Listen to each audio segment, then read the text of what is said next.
Hey there. Thank you for tuning in to this episode of the Unsecurity Podcast. This is episode 106. The date is November 17th, 2020, and I'm your host, Evan Francine. Joining me as usual is my good friend and coworker, Brad Nye. Good morning, Brad. Good morning, Evan. Man, I just noticed all kinds of things. So I stumbled twice getting out of the gate on the podcast, and then noticed in the show notes still says November 11th. Yeah, I noticed in my show notes last week that I had that it was said my Twitter is Evan Francine Yeah, and I I saw had it that too. backwards. Yeah. Well, and for listeners, we record these shows at 7 o'clock in the morning on Tuesday, and I wrapped up my show notes this morning at 6:58 a.m. So 2 minutes to go. Brad, you set your alarm wrong, so we're about Yeah, 10 minutes late in getting recorded. So, it's gonna be one of those days, I think.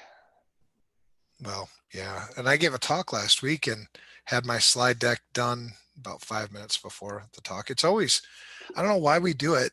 Uh, it's stressful as hell because it's like, oh, and you're just slamming stuff. Do you do that? Do you do it too? Or you're probably more prepared than I am. I try to be more prepared, um, Yeah. but there's a lot of things that we think we do, and it's what you know helps us is a lot of winging it, right? Where people ask at the last second or last minute to, hey, can you do this or can you talk to these people? And you're like, sure. What are we talking about? And Right. just go with it. But if it's something that's planned, I do try to have it done ahead of time. And Yeah, like show notes. I should have had that done. I should have had that done yesterday or the day before, but well, typically I whatever. do it the day before, like at the last minute in the afternoon. But I do Right. try to get it done.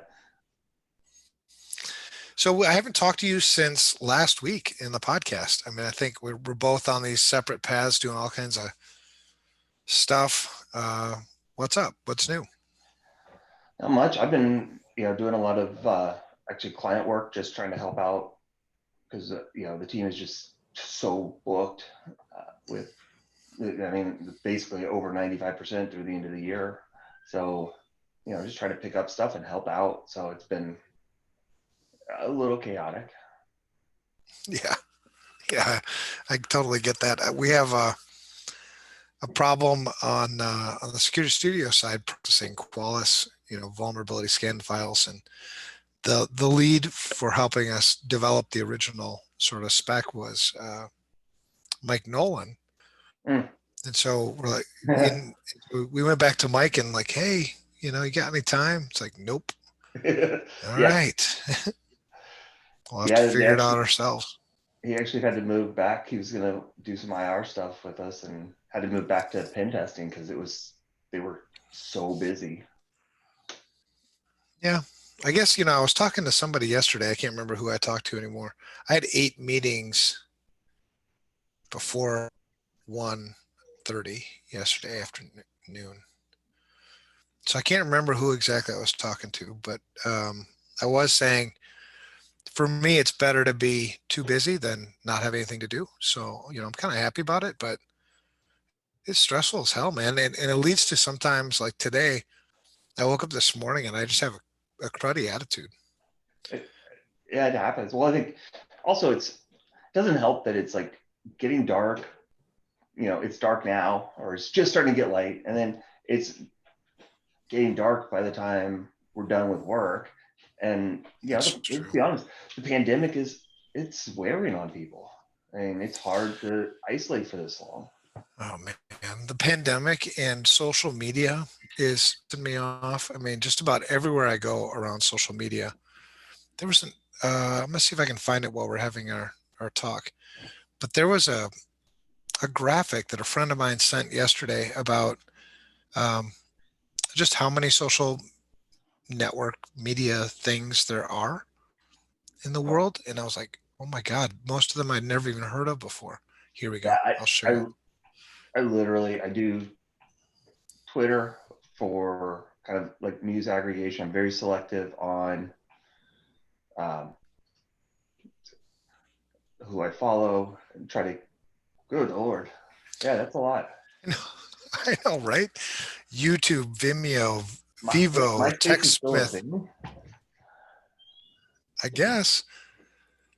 Huh. Wistia, Funny or Die, GoPro, Daily Motion, Sprout Video, Watch It, Twitch, Lasso, Facecast, Rumble. That's just video sharing. If you talk about podcasting, you got SoundCloud, iTunes, Stitcher, Pocket Cast, Overcast, Spotify, the Podcast Hour, Libsyn, Buzzsprout, Podbean, Blueberry, Podomatic, Spreaker, Blog Talk Radio, Casto, Fireside, Simplecast, Audio Boom, Wooshka, Podigy or Podigy, Pinecast, Podcasts, Riffer, Omni Studio, and Anchor. And that's just like hosting. Good Lord, that's insane. That's just podcast. Yeah. And then you go to like, I mean, he sent this to me yesterday. I was like, man, I haven't even heard of, oh my God, man, the world has gone to pot. I mean, when you Yeah, got, like I said, I'm very, very good about like curating who I follow. There's not a lot of things outside of InfoSec and things like right. that. But yeah, it's Well, people have this FOMO, right? We have this fear of missing out, you know, eh. I mean, I Well, kind of don't get it. I have Twitter, Facebook. I use Facebook. The only thing I would use for Facebook is I belong to two Harley Davidson groups. Once in a while, I'll see, what family's up to. And then they got some really awesome, funny videos on Facebook. So I'll just lay on the couch and watch funny videos. My wife is watching TV and just laugh my ass off. It's hilarious. But that's it. LinkedIn, I suppose. I read something. It's weird. Uh, it.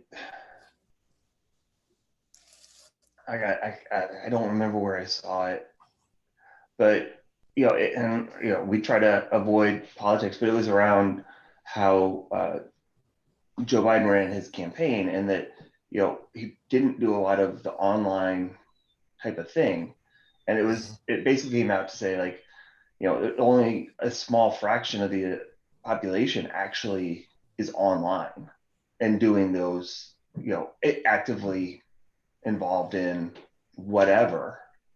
So as you're almost speaking to, like we've talked about, you're speaking to your uh, oh my gosh, I can't think. Constituents. Well, no, like the echo chamber, right? You're Oh, only right. speaking to the people that are like already super, one way or the other. So you're not going to be hitting the vast majority of people, and I think that's probably true for not just politics, but in general. It was really. I'll have to see if I can find it because it's pretty interesting read around online behavior and who's actually online and things like that. It wasn't just directly political in any way. No. No, and politics is just so dirty. I saw a post, but you're right, man, on the echo chamber thing. It's like, yeah, I mean, you put something out there, and for your followers or your somebody you're following, and you think like, oh, this is funny. People are going to love this, and nothing. No. And then sometimes you'll post something else, and it'll be like, oh, it's just a dumb thought, and then it like goes viral, and you're like, what the hell? I cannot figure people out at all. Yeah. But yeah, social media is kind of dangerous. Yeah. What else you been up to? Just like you said, and then in the notes, it's Q4. It's just like everybody woke up and was like, "Oh crap, I have to get all this security stuff done by the end of the year for compliance reasons," and go. Right. So Yeah, it's crazy. So for listeners who aren't in information security consulting, and it's a lot the same, I think, in if you're not in consulting, but for us, fourth quarter has always been crazy. Like some quarters it's been beyond crazy. Like you get to Mhm. the point where you're like at a breaking point.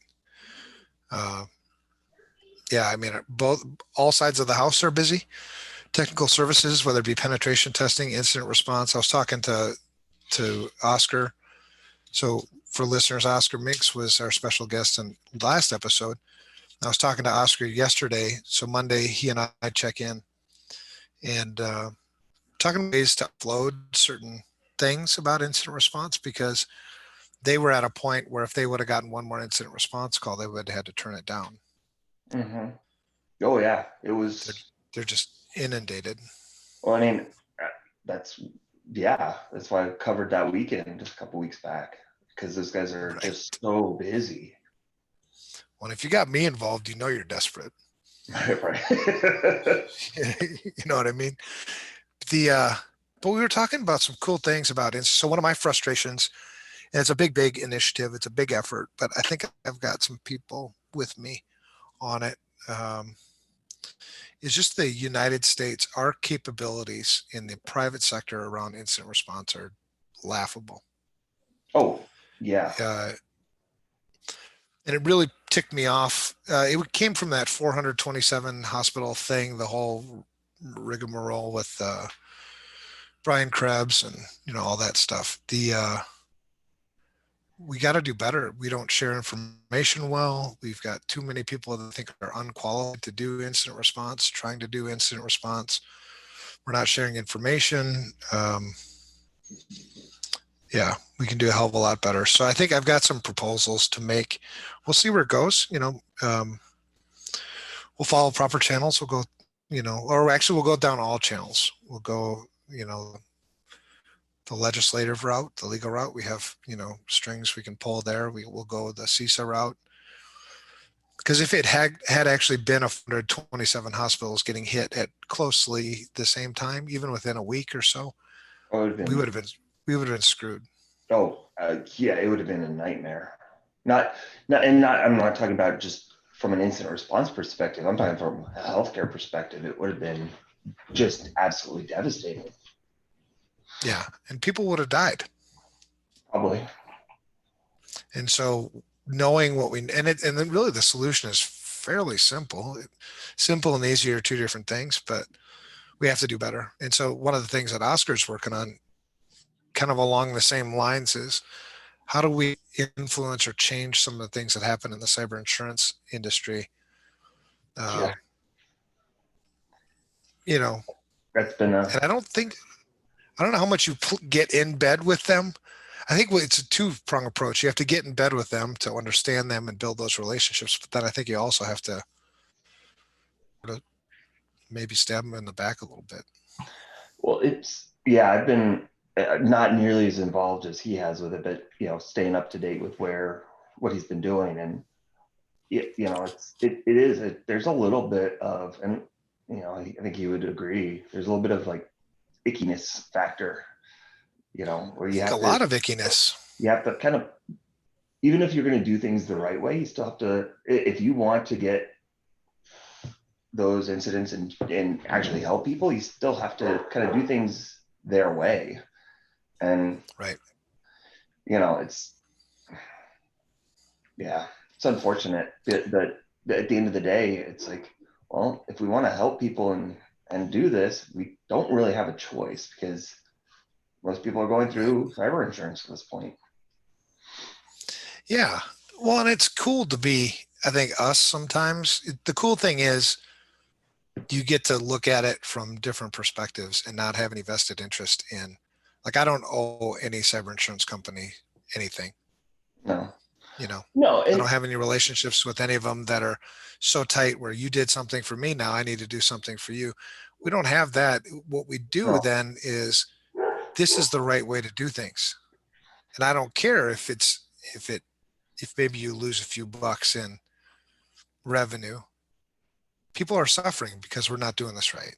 yeah, and to be clear, yeah, it's not going to be sacrificing any of our mission or who we are, but you still have to have the customer get you on as the preferred vendor. You have to do all these different things that just to ensure. We've had several where the customers called us, we've gotten in there and stopped what was going to happen, and then insurance said, yeah, that's great, we're bringing in our own people. And Well, and that stuff doesn't bother me as much as, some of the things you hear about, like, well, we can rebuild this entire environment for, let's say $150,000 and have it done in a week if, all hands are on deck. And then the insurance company says, yeah, don't do that. mm, You know what I mean? yeah, We'll cover paying the ransom. Well, that's yeah, $750,000. And yeah, we've got a $500,000 deductible. right. Yeah, that part of it. Yeah, I don't like, and we don't get involved with. No, but I think that's where Oscar is like really, he got a fire under his belly on that one. Yeah. Oh, yeah. He's very much. He's fighting. It's tough. I don't envy him in that one. No, but I like the fact that this stuff is core to our mission, but sometimes it does feel like an echo chamber, back to that. You're like, hey, not the right way to do this. Let's fix it. And then it falls on deaf ears. Yeah. And then what usually happens is, sometime later, 6 months later, a year later, then people are like, oh, this is the thing to do it. And you're like, yeah, we were saying that like a year ago. just, Yeah. Right. just saying. So I told, who was I talking to this time? Ryan Cloutier. I go, one of the things you got to get comfortable with in this industry is other people taking credit for your work. Mm-hmm. Right? How often does that happen? It's Oh like you yeah. got this thing, and then like nobody gives a crap, and then somebody takes makes it something, and then win. And I like that because I'm not in this for me anyway, but I like it because at least it got done right. You know what I mean? You Right. can use other people to get Well, and done. I mean there is the right way to do it, but even with that, it's like there's a limited set of kind of core things. Right. It's everything's based off of CSF or 853 or ISO or that's kind of it. It's how you interpret it and Yeah. actually implement those things. Well, yeah, and that's where the real seal comes in. Drawing up a Mhm. standard is a piece of cake. I mean, we don't have more damn standards. What we need is somebody who can actually take a standard and apply it, make it make sense, align it with the business. By the That's way, what you need. speaking of standards, I don't think you know this. We just got the email yesterday that we were approved for the RPO for CMMC. I just have to sign Oh, their good code for of you. ethics. Good. So, We applied in July. They said 2 to 3 weeks. It's been 4 months. so does that mean that we can do CMMC certifications, or that's No, coming? we could do the pre-work. We're not going to do the Okay. 3 POW you have to do. That's going to be probably just to get the ISO certifications and everything. That's going to be like your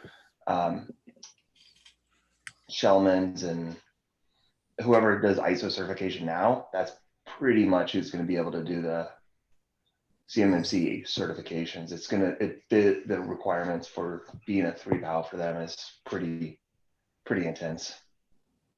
Yeah. I have But a we're lot of respect for people who do the Shellman type work, but yeah, not my no, not my gig, man. yeah, down the road maybe, but yeah, that'll mean we can registered provider organization, which means we can say, yes, we are certified to help you get to the point of certification. And the other thing where you can't do the pre-work and do the certification, even subsidiaries. Oh, I like that. That's a good idea. So they do So they have have, to. yeah, you can either do one or the other for a company. You can't do both. And honestly, I think we're playing to our strength and helping people get ready. right? Yeah. Let's do this correctly, and we'll in the process get you to where you need to be. Nice. Well, it's good too. I mean, the work that you did and that we did to map CMMC to, Security Studio and S2 org will help. I'm really excited to work on the revision 4. So right now we're on R3. Work on revision 4 of that content because yesterday I was in a call with CIS, uh, Center for Internet Security. They do the, most, I'm saying it mostly for the listeners. They do the top 20. And we're talking about, what their version 8 looks like because they're in version 7.1 and they're going to be, incorporating cloud more into version Mhm. 8. And I want to be in alignment with what we're doing with our 4. Great conversations, man. CIS people are Awesome. the bomb. I love those people. For I really like the CIS 20. It's a really solid starting point. Um, Mhm. but I think the one issue I do have is when people take that and say, yes, we're going to build our program off the CIS, but you're missing out on so much because that's not their focus. And to their credit, they're not claiming it is, but they Yeah, have a very specific focus and they are very good at it. But I think some people just don't. They're like, yeah, our program's built on internet for internet security. Um, right. okay, what about everything else? Exactly. But Yeah, so and maybe we'll do that at some point, in a future podcast, is just dig into the CIS top 20. I think yeah, a lot of people may not understand how it actually works and that the top 20 isn't actually just 20. no, You know, it's like there's a lot of 20. stuff. It's 20 like high level concepts. I think more than like, hey, just do these 20 things. It's here are the 20 concepts you need to do to be secure. Exactly. Yep. Yep. Totally. So lots of good stuff there. Not to add more, but the security shit show was good last week. We can't remember what exactly we talked about. Oh, fire. Talked about fire, burnout, and Mm. um, stuff like that, and also talked about the doorbell. Did you Mm. see that they had to recall 300,000 of them or something like that No, because we're starting fires? no, I didn't see that. Yeah. Oh, So it was not an well, it's an electronic thing, but not a config thing or anything like that. It was if you use the wrong screws, you can essentially hit the battery, which oh, then, geez. yeah, Yeah, that's not good. no. But I'm glad they handled it because so many times organizations will, just put a label on something, right? Or, put Oh, another warning warning label. sticker, yeah, in the box. It's like nobody reads that crap. So that's not what it's going to take to fix this.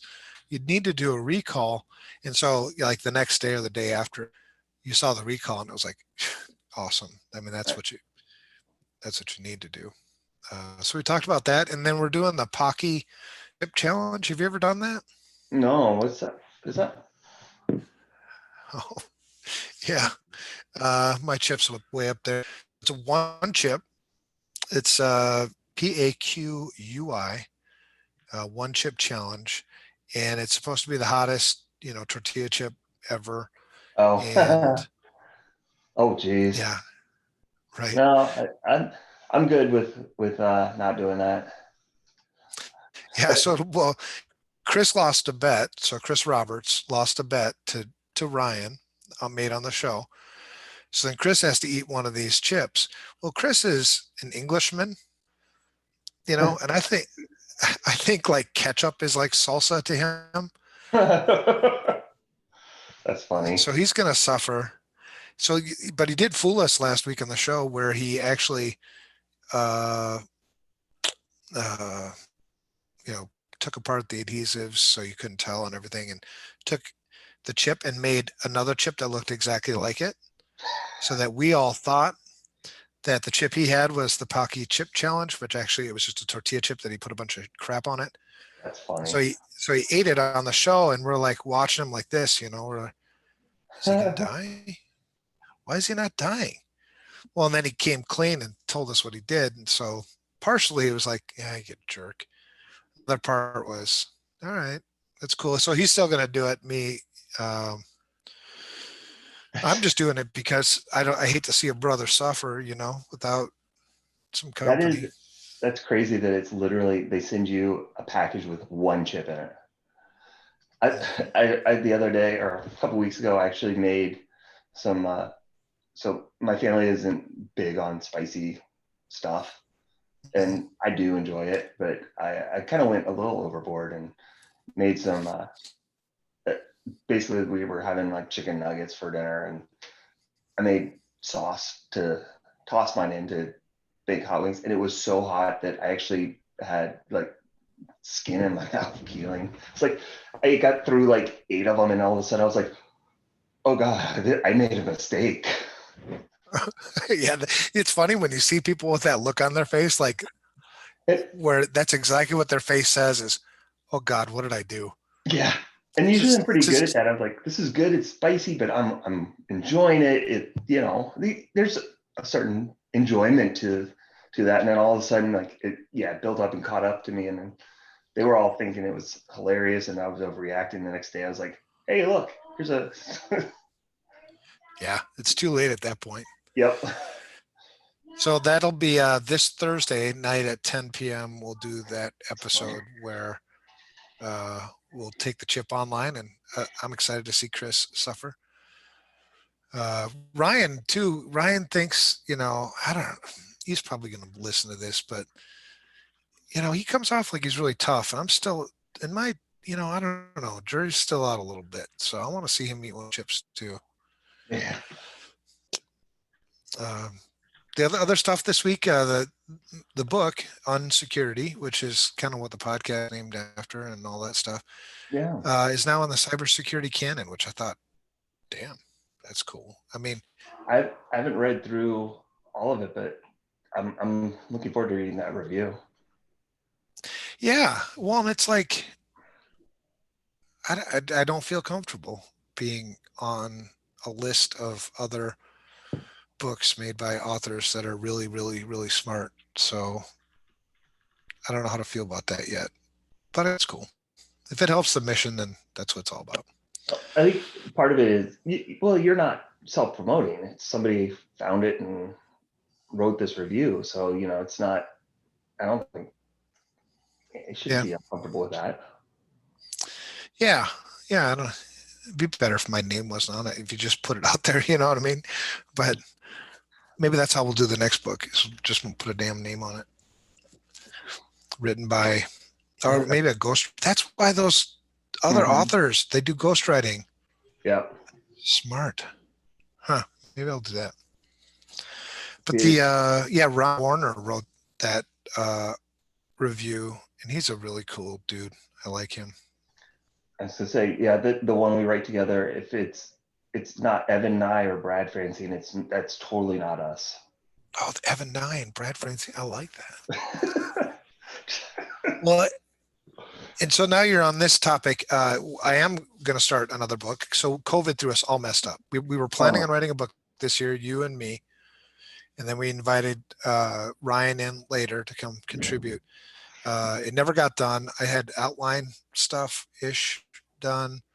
The book was going to be about information security for normal people, or people at home, not security people. It mm, would have been nice to have that book done because I think it could help a lot of people. But what we're going to write, I think, and that, you and I haven't talked about it yet, is like the VCSO handbook. This yep, is how you do virtual chief information security officer work. If you're yep, not doing it this way with these things in the program, you're not doing it right, yep, basically. Good. yeah. I'm looking forward to that. Yeah, so I'll get started on that. I've already got, I mean, that would be really, I think, a pretty easy write for us, Brad, because it's something that you and I have been doing for so long, and it's just so second nature. Well, and yeah, exactly. It's what we do day in and day out. Yeah, that'll be fun. So this weekend, and kind of one of the things I wanted to talk about in today's podcast, other than all that other good stuff. I mean, there's just so many good things going on, and lots of security stuff. So if you want to keep along or even participate in any of the stuff that Brad and I just talked about, get in touch with us. I've got on the U.S. incident response capabilities, I've got maybe 3 or 4 people that are already sort of helping with that. So, if you want that information, you can email us. But then this other thing, the information security at home. So this weekend I was I don't know if I was bored or just ADHD set in again, but I've monkeyed around with Raspberry Pi many times, and I was like, you know what, I'm going to go get the version 4, just play with it. So I went to Micro Center, got myself a Raspberry Pi, and I'm like, all right, now what am I going to do with it? I mean, there's a billion things you can do with these. I thought, you know what, I want to build like a home information security device, like a nerve center for information security at home. Interesting. Right? Yeah. So you can plug this thing in, because one of the things I think people don't even realize is, what do I even have on my network? And so you plug this thing in, it would compile your network inventory, store it in a database, and then maybe crawl the internet looking for vulnerabilities that affect those devices. I think creating a vulnerability scanner that is looking at ports and things like that, I think that's more advanced than most people know how to deal with. And I don't think it's going to be very accurate. Yeah. So it's really funny that you pulled this up, or you brought this up, because one of the things for kind of the innovation committee that we came up with was a kind of a really core thing for us. See? What is that? Oh, It's it was the just white. device.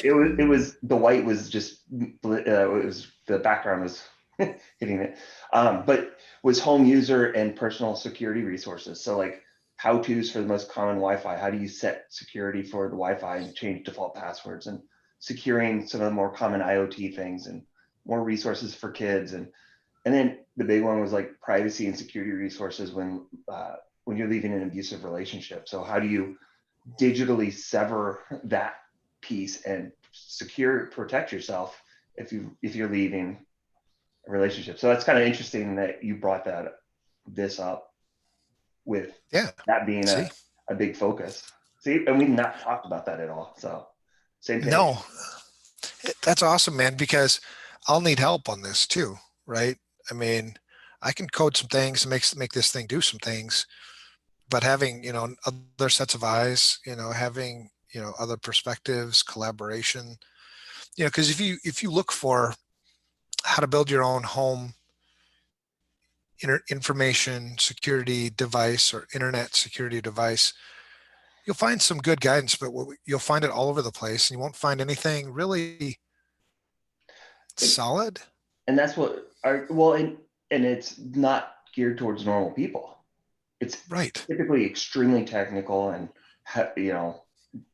it's going to turn the vast majority of people off, and that's not helping. And that's exactly why we were doing this. Is, hey, what are the most common Wi-Fi routers or internet routers for at home? Right? There's only a limited number in reality, right? If you look at the ISPs, and so let's put together a guide for normal people that they Right. can that and it's kind of a twofold for us. Is, hey, here's our customers. Here's how you can send this to your employees, to the company employees, on how to secure their stuff, because everyone's remote. And then also, Yeah. one of the biggest things that I get from doing those parent security sessions is, how do we do this? There's Right. nothing out there. I can't find anything. So that's right in line Yeah. with where we're going. It's kind of funny. Well, it's cool, man, because in these devices, they're inexpensive and they don't need to be very powerful. Mm-mm. And I think we can set it up fairly easily where it can report up to and be calculated within the S2Me as well. So we start automating some of your security scoring so people can put it into context because I'm not sure what resonates with people in terms of, hey, you're using a default username and password on your router.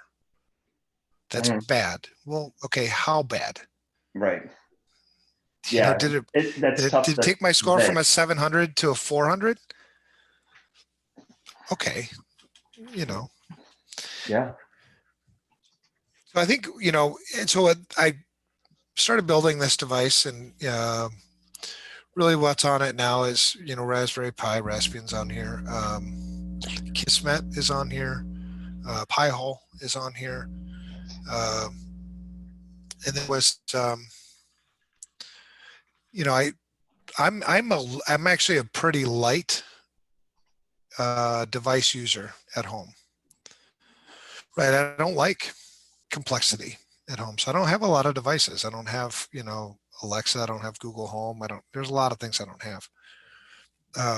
So I, started out. Oh, Nmap is on here too. Um, Nice. so I started building my inventory, right? So let's just do an Nmap scan of what's on my network. 13 devices. And I was like, 13? What the hell do I have on here? And so, I started to go track down, what are these systems? Uh, iPhones, iPad, laptops, TV, DirecTV is our TV provider. Each one of those boxes has an IP address, is on the network. Hmm. My router, Roku. What else do I have there?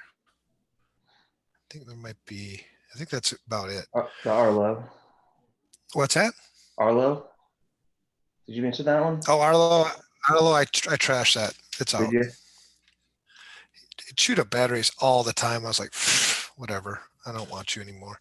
If you're going to be more expensive to maintain than what you're worth, Oh, forget about it. weird. That's interesting. I haven't had Yeah. any issues with batteries. Yeah. Well, I'm probably not using it right, but I don't have time to figure it out either. So anyway, now I want to talk like on your work because I still have two devices I haven't even been able to hunt down yet. Oh, wow. Yeah, so Yeah. I use I flash my so I have the internet or the cable company router Mhm. and don't use the Wi-Fi on that except the integrated. I have another one that I flash with DDWRT Mhm. and configured for I have separate Wi-Fi for work and none of them can talk to each other. Work, I have an IoT one that is just for kind of like well for like the Arlo and things like that. And then I have one for my wife to use for her work, a Wi-Fi, and then one for the kids on their iPads, and then one for my iPad. So everything is kind of really segmented out, and it's all set. So in theory, they shouldn't. You can't see across uh, Mhm. SSIDs, right? And having secure passwords and just really kind Yep. of locking it down and monitoring it. So I feel like I have a pretty good idea of what's actually going on. Mhm. So in order for this device that I'm building to work on your network as designed so far, I would need to have a separate wireless dongle, It would be a basically. yeah, it wouldn't work on mine. But I mean, how many people do that? You're probably looking at fractions of a percentage. Right. And you're probably not a target market anyway, because you already know, Mm.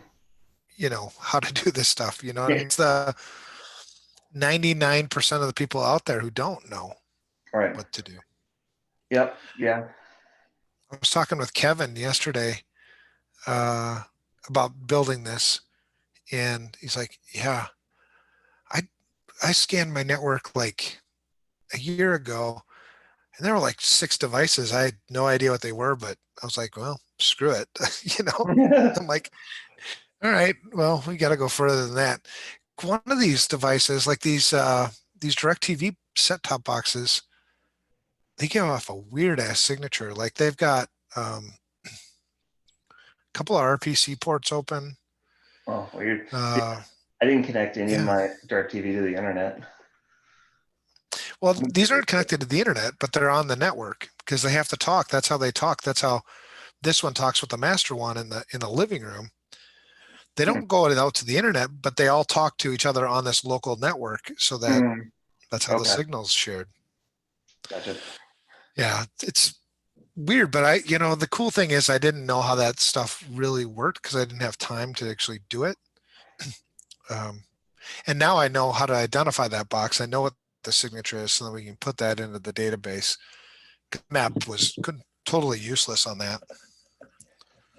It just showed me, yeah, you got these 3 ports open, and looks like something's there, Yeah, I think but it couldn't identify.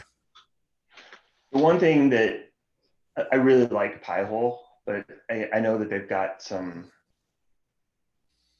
You got to keep up to date on patching it. There's been a lot of vulnerabilities around it. Mhm. Well, that's why I want this device to be able to call home, Mhm. because if it calls home, we can script that stuff. We can update your Yeah. Pi-hole for you. Well, and Uh, interesting that we're talking about IoT.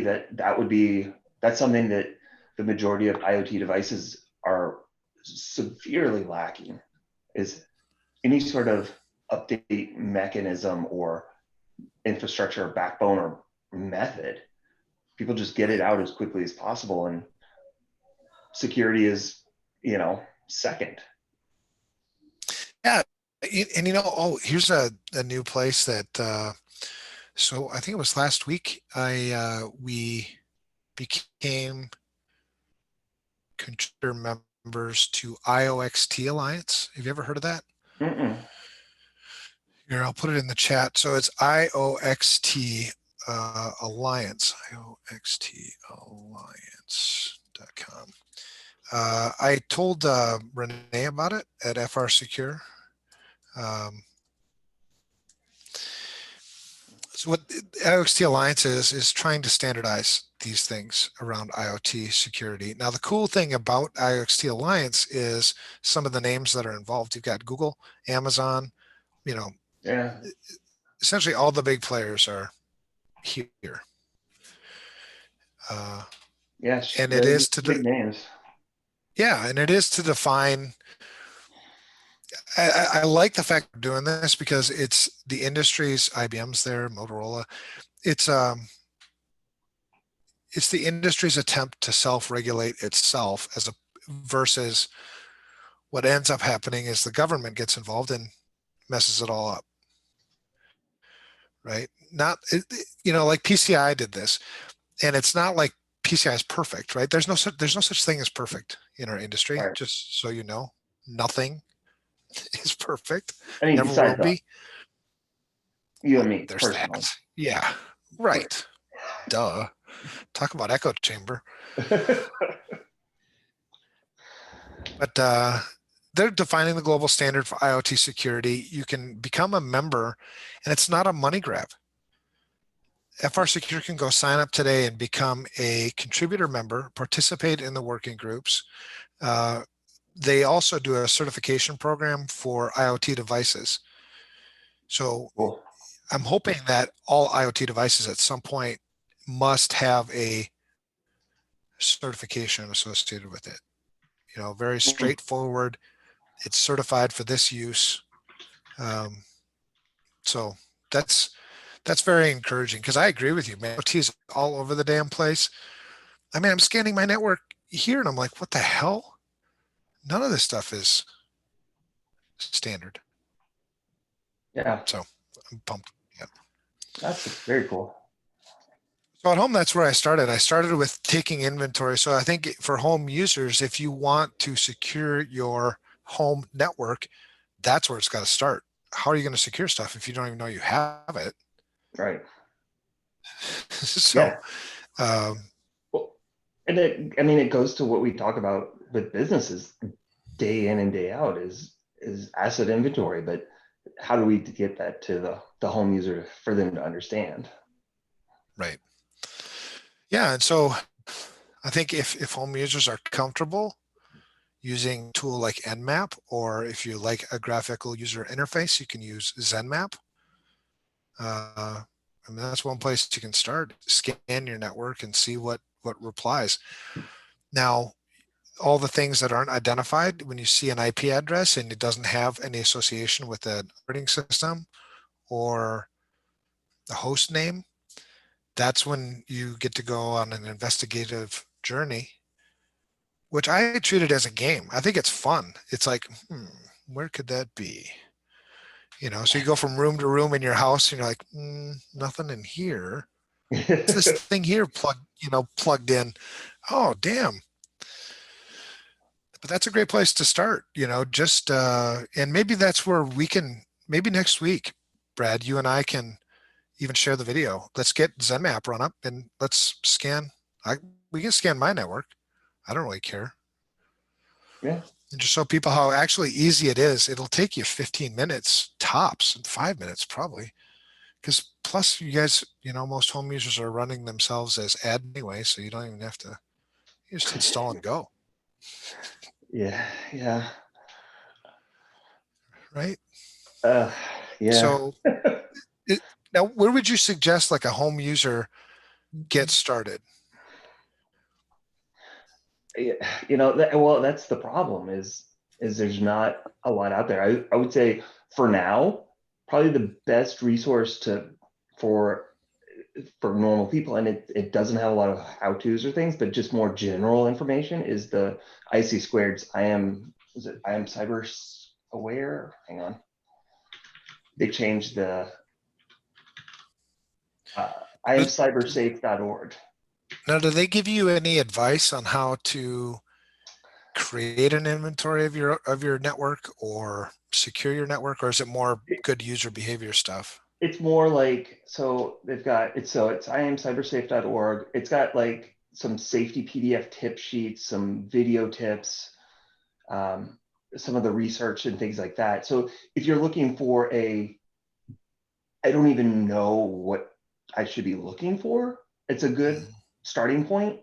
But there's not, that's the problem. And that's why we identified this as a big need that we need to create. There's just not a good repository or location for people to go out there and say, what should I be doing at home? It just isn't done because I think the problem has been, for the most part, from a business perspective, it's not a lucrative market, right? What are you going to get from this? People aren't going to pay for it, so you have to do it for free. right.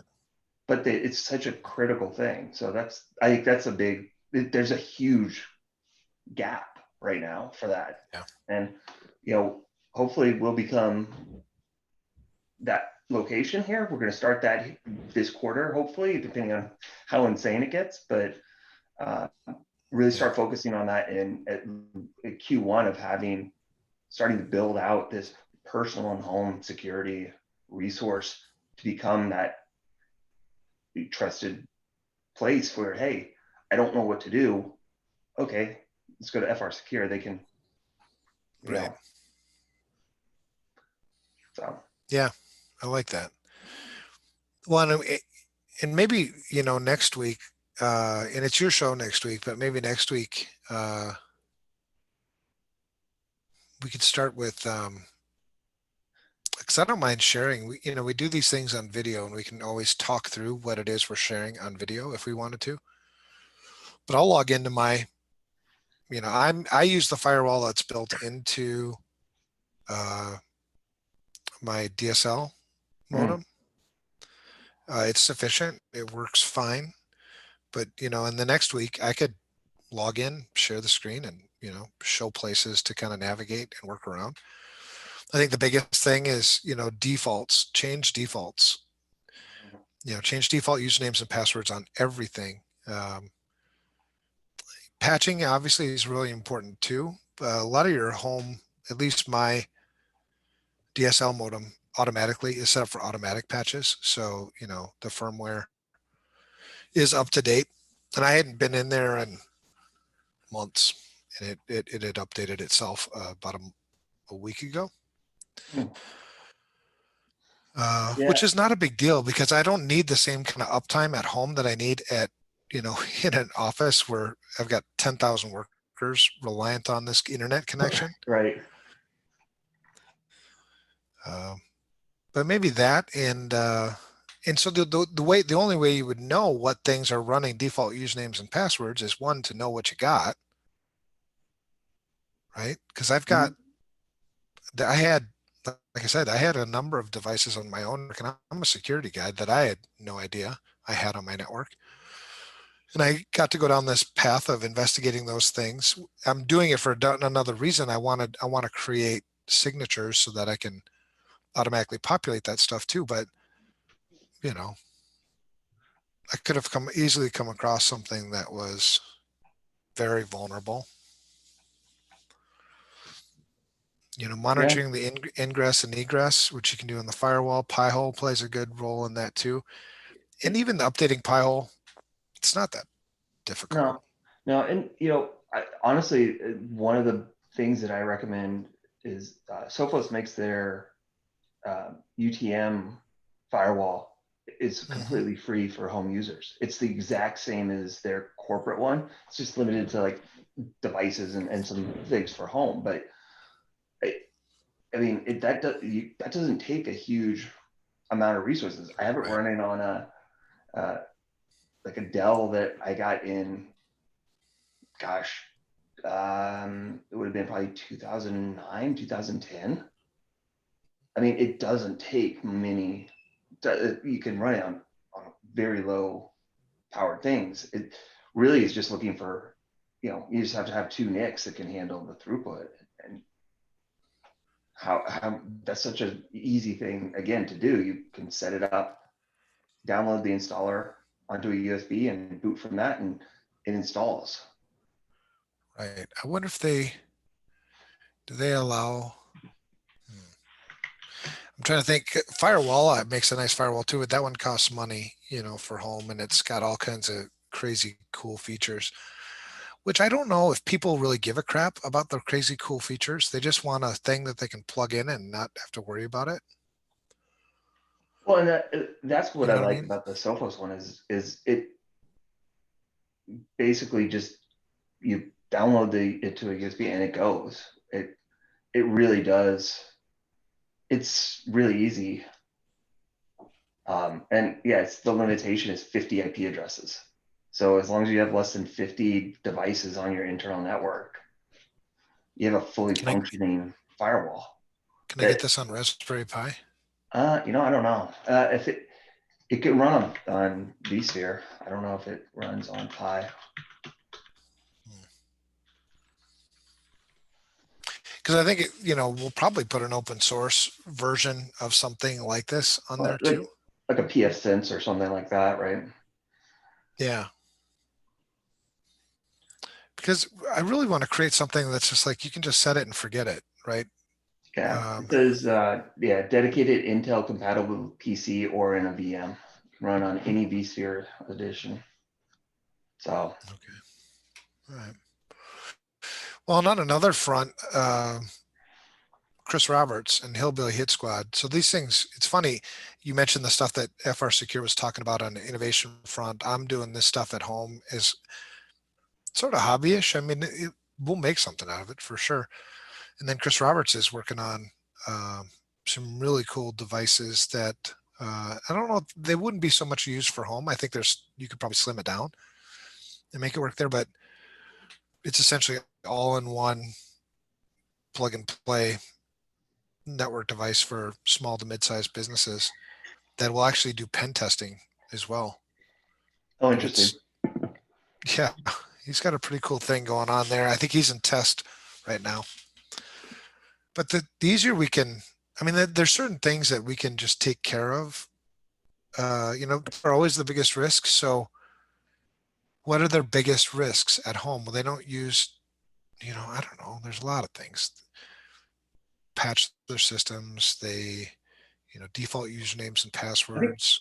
The biggest risk at home is just the lack of knowledge and lack of resources targeted towards the, like these, we call them the normal people. They're Yeah, just, it's not, there's not a good place to go and say, what should I be doing? How right. should I be doing it in a way that they can understand? Yeah. Well, if you're cool with this, I'd like to keep this effort going. If you want to do, it's your show next week in episode 107. We kind of laid some foundational stuff to talk about, but let's keep going on this path of home information security things. Are you cool with that? Yeah, I like it. It's kind of fun too because it's stuff that we can show as well pretty easily because we're all working from home now. And Yep. I don't mind showing you some of my home stuff. I certainly wouldn't want to show you, work firewall-y kind of things. Yeah. Yeah. Definitely do that, and talk about some of the other things you can do. Yeah. And if you hack my home, whatever. It's just not anything interesting here anyway. Yeah. The internet, your work stuff should all be going through VPN anyway, right? Exactly. Yep. And the way uh, Jeff set up things now, I have to re-log in like 5 times an hour, it seems like. It's like, damn it. It's got that timeout set to like 14 seconds. But I don't complain. Other than, under my breath, I would never go to Jeff and ask him to change things because it's the right way to do it. It's a pain in the ass sometimes, but I can't imagine what bigger pain in the ass would be than, to have our network compromised. Yeah. All right. And then as to me, we do have some cool things coming in version 3. Maybe that'll be part of our discussion at some point. Version 3 is more along, actually, holy crap. Now I'm ready for that. I think eventually we want to create with the version 3 or 4, probably 5-ish, is an actual friendly guide. Somebody you can talk to, right? Like a tech support person in your home, like, and walk you through, the good behaviors and the bad behaviors. I think if we can build also, maybe some kind of an intrusion prevention detection system into this, we can monitor what's going on, the websites you're visiting, the risky behaviors, you can see clicks, you can, things like that. I think we probably have to make this a proxy. You'd have to sit somewhere. But anyway, there's lots of ideas around version 3. Version 3 is really more of a guided tour. Very cool. Yeah, because people don't like even 15 minutes. They're like, 15 minutes to secure itself Right. and save my family. It's too much time. My kid's safety just isn't that important. Yeah. Yeah. All right. Good discussion. Here's some news stories. Microsoft. First one is from hackread.com. Microsoft advises ditching. They actually spelled it wrong in the headline. Do you see that? It says Mirosoft. That's funny here.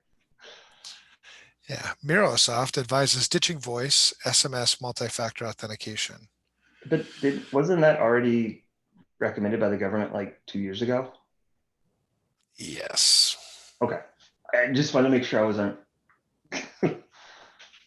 Yes, It's it is. good Microsoft is saying that. I agree with it, but I mean, hello. Right. We've been saying that for years.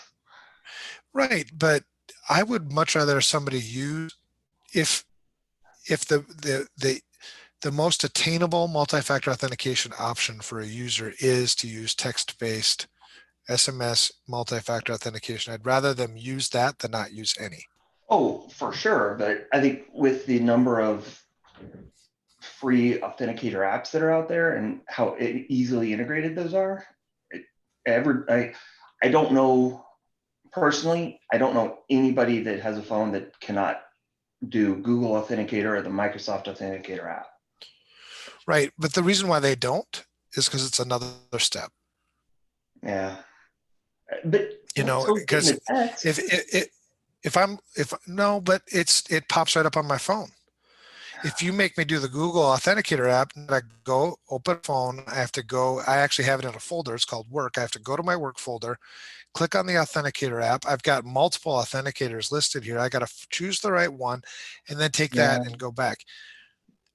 I'm not complaining. I'm a security guy, but your normal people, it's hard enough to get them to do the single step of the text. yeah. And again, I fully agree. SMS is Yeah. better than nothing, but come on, people. Well, and I just think we need to preface this kind of stuff because what we end up doing is we end up giving people an out where, well, Well, SMS is not secure. Well, it's not. The thing is it's not. There's no such secure. It's not binary. It's not you're not secure or you are secure. It's how secure are you? It's some right. degree of security. SMS multi-factor authentication is actually fine for 90% of the stuff you do, Oh, right? If there's a SIM swapping attack, you'll know about it. yeah, Your phone stops working. and it's better than, like you said, it's infinitely better than nothing. Absolutely. Right. I think this might be an issue with the headline, right? It's not, they're not really, don't ditch it. It's advises authenticator over SMS. That's really what they're saying. Right. And just so people know, to another thing, then that thing will be attacked in successful attacks. I mean, that it's just this never ending, and it's always been this way. So because I do use a number of, I have Google Authenticator, I have, uh, which I don't mind using, but I also have a lot of things that authenticate with SMS, and I don't feel bad about it. Yeah, I mean, well, it's all risk based. As long as you know what the risks are and what the value of what's Right. authenticating via SMS and authenticator and which authenticator and all that stuff, Mhm. what are you gonna, that's fine. It's the whole point of Well, it. sometimes I wonder too if we're like security geeks gone wild, right? Where it's like, you know, strong passwords get you just a strong password, not even with multi-factor authentication, but strong passwords and some good user behavior. See, it gets you 70% of the way there, Right. right? And then you turn on multi-factor authentication and it's SMS based. Well, that gives you another 12% of the way there. You know what I mean? And then us security geeks sometimes want to get to 100% of the way there, which is You can't, that's like you no, said, we can't have a perfect score, right. right? It's not truly attainable. I wonder if the normal people look at us and be like, oh God, Oh, I'm sure. no. I know I've I talked just about, moved to, I just turned on multi-factor authentication with SMS, and now you sons of bitches tell me that's not good enough. Okay, great. yeah, I definitely get some odd looks when I talk about like, friends and neighbors and stuff that know that I'm in security. They ask questions and I go into what I do and they're like, you can just see them go, oh, what is wrong with you? Are you kidding Right. me? And whatever, I don't care, but you have to realize that what we do and what we do, how we understand things is not going to translate to most people. Well, right. And I think that's one of the things that we'll have to be really careful of as we're doing more innovation and doing more stuff at security at home is to not be that, right? Not be the, what is it now? Because Well, people will tune out. I don't want to hear it. anytime I write or do something for targeted towards, normal people outside of, not related to client work, I always bounce it off of, family that is not in the industry and not immediate, like my family here, but, you know, uh, in-laws that are not, are the normal people and see what they Right. say. Right. Like that's because exactly that. It's so easy to go down the rabbit hole Mhm. and they tune out. All right. I got another meeting, so we're gonna Oh, uh, skip the last two news things. I'll just read the article line, and then people can find these on the show notes. But Cisco reveals a critical bug in Cisco Security Manager after exploits are posted online. The fix: patch. The patch is out. Patch your Cisco stuff. Patch all your stuff. mm-hmm. Uh, but yeah, that's a big deal. The last one was Apple's privacy pledges. This one, the register's always got funny Yeah. article headlines. But Apple last week, I think, published Big Sur, which is the latest version of the Mac OS. Beyond having a bunch of just issues in the deployment and the rollout, they also had some privacy issues and other things that were called out. So the register points out those things. Apple actually is pretty good with most of the security stuff that I've come across. So I think they've addressed it. They haven't tried to, hide it or anything. I just thought it was interesting that Yeah. even the biggest companies, the richest companies in the world, have trouble with this stuff. Yeah. There you go, Apple, in your face. All right, shout outs for episode 6. Thank you, Brad. You got any shout outs for anybody today? You know, I should come to these more prepared because I know we're gonna do it every week. I'm drawing a blank. All right. Everybody at FRSecure is just doing so much and helping out where they need to. It's just so awesome to see, people on the tech team covering for, because IR was so busy and helping pick up stuff and consulting, and everybody on consulting, willing to jump in and do whatever it takes. It's just so uh, Yeah, it's energizing. It's like, yeah, this is awesome. that's So cool, I man. guess just to everybody on the team, just a generic Nice. love working here. Yeah. Yeah, man. I could do the same thing for FRSecure folks. Every single interaction I have, everybody I've talked to, everybody I work with, it's such a privilege. Um, so for sure that I'm also going to give a shout out to the Daily Insanity crew. Mm, Every day I get to talk with those guys and gals and fostered some really good relationships, just really, really good people from across the board. So shout out to all those guys. Uh, they're awesome. All right. Thank you to all our listeners. Send things to us by email at unsecurity@protonmail.com. If you're the social type, socialize with us on Twitter. I'm at Evan Francine and Brad's at Brad Nye. Lastly, be sure to follow Security Studio at Studio Security and FR Secure at Secure for more things that we do. We certainly invite people to come and join us with stuff. Help us with the mission. The mission at the end of the day is helping people. Next week, we're going to dive in deeper with the home stuff, the home security stuff, and I'm kind of excited about that. So have a great week. Thank you.